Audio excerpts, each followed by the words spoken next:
ഞാനുള്ളത് ഇപ്പോൾ ജെമിലി ഹോസ്പിറ്റലാണ്. മാർപ്പാപ്പയെ അഡ്മിറ്റ് ചെയ്തിട്ടുള്ള ജെമിലി ഹോസ്പിറ്റലിന് മുമ്പിലാണുള്ളത്. നമുക്കറിയാവുന്ന പോലെ ന്യൂമോണിയ ബാധിച്ച് ഇവിടെ അഡ്മിറ്റ് ആയിരിക്കുന്ന മാർപ്പാപ്പ എല്ലാ മാർപ്പാപ്പന്മാരെയും ശുശ്രൂഷിക്കുന്ന 10ാം നിലയിലുള്ള പാപ്പൽ സ്റ്റാൻസിയിലാണുള്ളത്. വത്തിക്കാൻ്റെ ഒഫീഷ്യലായിട്ടുള്ള പ്രസ് റിലീസ് അനുസരിച്ച് മാർപ്പാപ്പയുടെ ആരോഗ്യസ്ഥിതി വളരെ മെച്ചപ്പെട്ടുകൊണ്ടിരിക്കുകയാണ്. അതായത് ശ്വാസകോശത്തിലുണ്ടായിരുന്ന ന്യൂമോണിയ മൊത്തമായിട്ട് സ്പ്രെഡായിട്ടില്ല, ഏതാനും ഭാഗങ്ങളിൽ മാത്രമേ സ്പ്രെഡായിട്ടുള്ളൂ. അത് വളരെ പ്രതീക്ഷ നൽകുന്ന ഒരു ന്യൂസാണ്. പക്ഷേ മാർപ്പാപ്പ എപ്പോഴും ഈ ഹോസ്പിറ്റലിൽ നിന്ന് ഡിസ്ചാർജ് ആവുന്നതിനെക്കുറിച്ചുള്ള നമുക്ക് വ്യക്തമായ ന്യൂസുകളൊന്നും തന്നെയില്ല.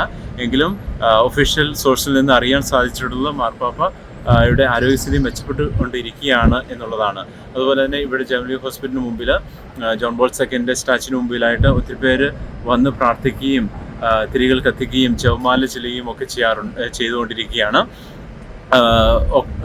ഫെബ്രുവരി 14-ാം തീയതി അഡ്മിറ്റായ മാർപ്പാപ്പ ഇന്ന് 7 രാത്രികളാണ് ഈ ആശുപത്രിയിൽ ചെലവഴിച്ചിട്ടുള്ളത്. അപ്പോൾ നമുക്ക് മാർപ്പാപ്പയുടെ ആരോഗ്യസ്ഥിതി എത്രയും പെട്ടെന്ന് മെച്ചപ്പെട്ട് പൂർണ്ണ ആരോഗ്യസ്ഥിതിയിലേക്ക് മടങ്ങി വരുവാനായിട്ട് ആത്മാർത്ഥമായിട്ട് പ്രാർത്ഥിക്കാം.